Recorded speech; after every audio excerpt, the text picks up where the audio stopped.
Hello friends, today I'll tell you about players who left a mark on football and became examples for new generations of players. Before we start, make sure to subscribe and hit the like button. Also, don't forget to visit my Telegram channel where I offer free VIP bets for all new subscribers. Let's begin. Every footballer eventually faces the tough decision to hang up their boots. Age catches up with all athletes, but there have always been players who managed to prolong their careers at a high level. Luca Toni. Let's start with Luca Toni. This striker continued playing at a high level until the age of 39. Over his career, he played for clubs like Roma, Bayern Munich, and Juventus, but his most successful years came at Fiorentina. In 99 matches, he scored 47 goals, making him the 11th top scorer in Fiorentina's history. A pivotal moment in his career came in 2006 when he was Italy's main striker at the World Cup, helping Squadra Azzurra win gold, scoring 2 goals both in the same match against Ukraine in the quarterfinals. Toni ended his career at Verona, where he played from 2013 to 2016. There, the Italian veteran experienced a second youth. Before joining Verona, Luca had only scored more than 20 goals in a Serie A season twice, but after moving to Verona, his performance improved significantly. In his first season, he scored 20 goals in the league and added 2 more the following year. However, in his last season at Verona, Toni started suffering from injuries, and his goal totally dropped. The team also faced problems and was relegated to Serie B. Nevertheless, 6 goals in 30 matches for a struggling team at 39 is a commendable feat.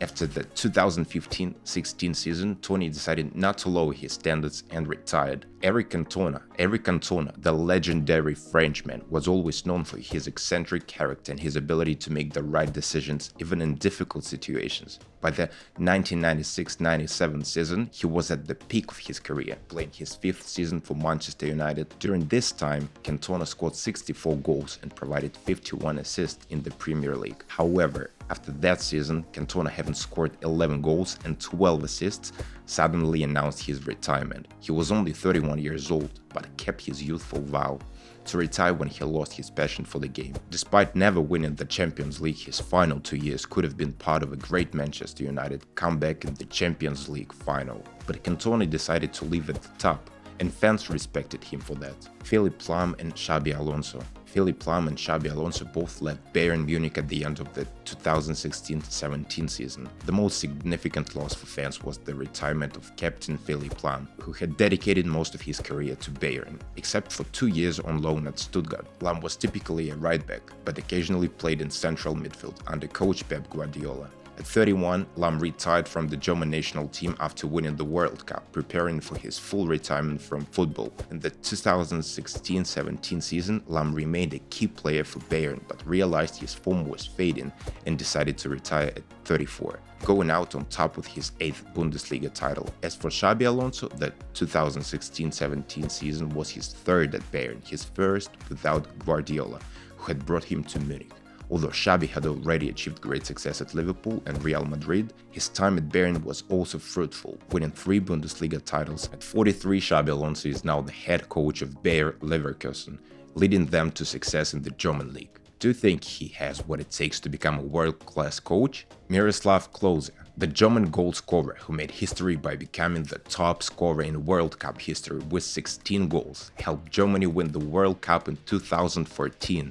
Klose spent his best years in Germany, scoring 53 goals for Bayern Munich, but his stay was brief before moving to Lazio, where he became an important player. At 38, after 2 seasons, Klose decided to retire in Rome, leaving a lasting legacy in the club's history. Robin van Persie, one of the best strikers in Premier League history.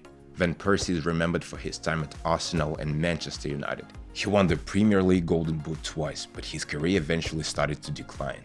Van Persie played for Fenerbahce in Turkey before returning to the Netherlands to finish his career at Feyenoord. Despite injury struggles, Robin continued scoring and helped Feyenoord win the Super Cup.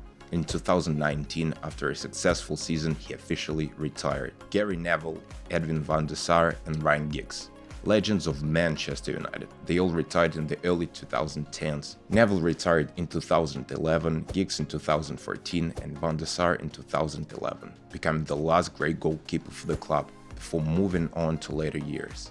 Van Der Sar won 4 Premier League titles and the Champions League, while Giggs continued to play at 40 and finished his career successfully. Vincent Kompany, one of the best central defenders in Premier League history. Kompany retired at Manchester City after winning his 4th league title. He also scored a crucial goal against Leicester that helped secure City's first Premier League title. Kompany has since moved into management, leading Anderlecht confidently toward victory in the Belgian league. Francesco Totti, the Emperor of Rome. Totti spent his entire career at AS Roma, becoming an icon for fans. He retired at 41 but led the team to a victory in his farewell match, leaving an unforgettable impression on all supporters. Totti is a symbol of loyalty to one club to which he gave everything. It's a shame he never won the Champions League. Pavel Nedved, the 2003 Ballon d'Or winner. Nedved finished his career at Juventus. He became a star at Lazio, where he won Serie A, and his final seasons in Turin were successful. He retired as the club's captain, loved for his smart play, hard work,